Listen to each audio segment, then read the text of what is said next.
Hello, ladies and gentlemen. This is Eddie Marcus again on the Sunday. Yes, it's still Sunday. It's about 11:42. We got a few more minutes and then it'll be the next day. But I was lying in the bed, tossing and turning. Couldn't sleep. Usually I wake up early. Can't sleep. This time I can't get to sleep. So what is the thing that keeping me up? The thing that keeping me up is the pain and suffering that people endure in this life. And it bothers me so much, I'm sure that most of you might ask that question. Why is it that every time I come on this thing posting, I'm complaining? Well, I put myself in a position to be able to address those things that's important to me. What's important to me is the pain and suffering getting out of this country, getting out of people's lives. And in order for me to pay attention to that, I feel the pain. I'm the guy whose car has been sitting in the yard for 2 years because I can't get tabs. I got a battery.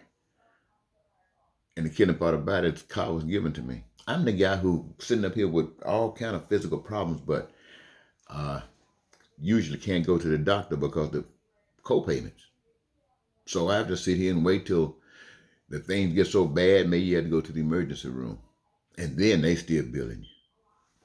Boy, I tell you, I'm the kind of guy that sit here and other people take care of you and everything. Then somebody might say, well, look, Eddie, why you doing it? Why you don't go get a job like everybody else? You smart, you're intelligent, you run for president. Why don't you go get a job? Well, ladies and gentlemen, the reason I am unemployed is because I have been given a vision about the way this society is supposed to operate in order to make the people satisfied, to make the people complete, to make the people happy. I was given and shown the plan of paradise on earth, heaven on earth. I was given God's plan for peace and prosperity and freedom and joy and the fulfillment of your dreams. Yes, ma'am. I was given, and sir, I was given a vision that says that for those things that are essential for your survival, like food, clothing, shelter, education, and health care, you never have to worry about any of that stuff.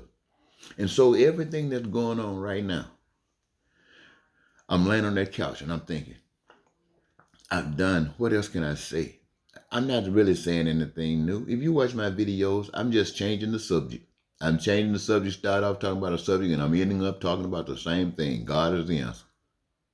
That's all. Check my message out. Even when I end up fussing, I come back telling you that God is the answer. But I'm lying on this couch, television turned on. I don't know, I'm not paying attention to it, but I'm thinking, what can I say?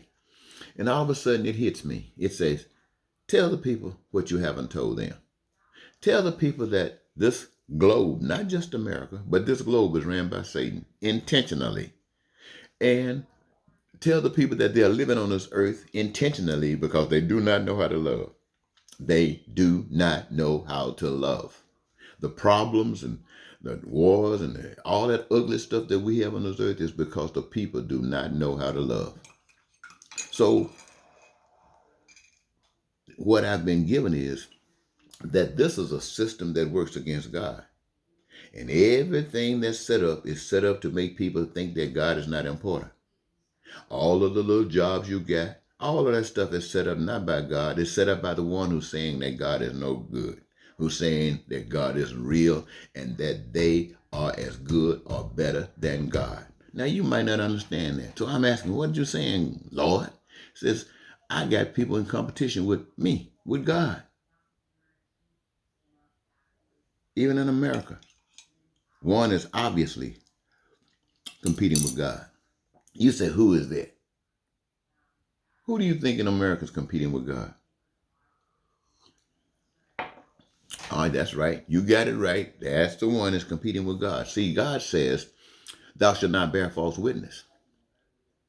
The one in America that's competing with God says, if I need you to lie, you lie. God said, thou shalt not bear false witness. But God's competitor says, you are approved to tell a lie if you're working on his behalf. What? This person can convince other people to tell a lie or tell people lies and they believe it? Yes, that's God's competitor. God has a competitor here in the United States that's telling people lies And they are believing it. Lies that's based upon nothing but ego. And the people are believing it. Now, let me give you an example. The whole country knows that the President of the United States, the ex-President of the United States, was a liar. They knew it on his way when he came here and said Barack Obama wasn't born in this country or wasn't an American. They knew it. That was the big lie that got his attention. It was the sign saying, America, you know, you're filled with stuff, but here's your master. Here's your master. See, ladies and gentlemen, based upon the way it was shown to me, this guy that was coming down that escalator, that was representing pure evil, coming to bring America to its point. I'm not going to say his worst point. I'm not that familiar with history. But I know that one of the worst points I've experienced in my lifetime. Rode on down that escalator, talking about hate. God said that's love. Talking about racism and bigotry and shithole countries and criminals coming to this great country that they came here and took. They came here and found some people that were honest and genuine and compassion, filled with compassion, that allowed them to come and sit amongst them and learn of what they do, how they do it, learn any new stuff they get that they can bring to the table. Only scheming and scamming. How we gonna take this land? These people are ignorant. We can kill them. They got rocks and sticks. We got guns and bullets. We can take this land. So the crook came in with somebody opening the door, showing them how to treat people, and they bit them like a snake, took the land. Hey, wait a minute now. I'm not talking about white people.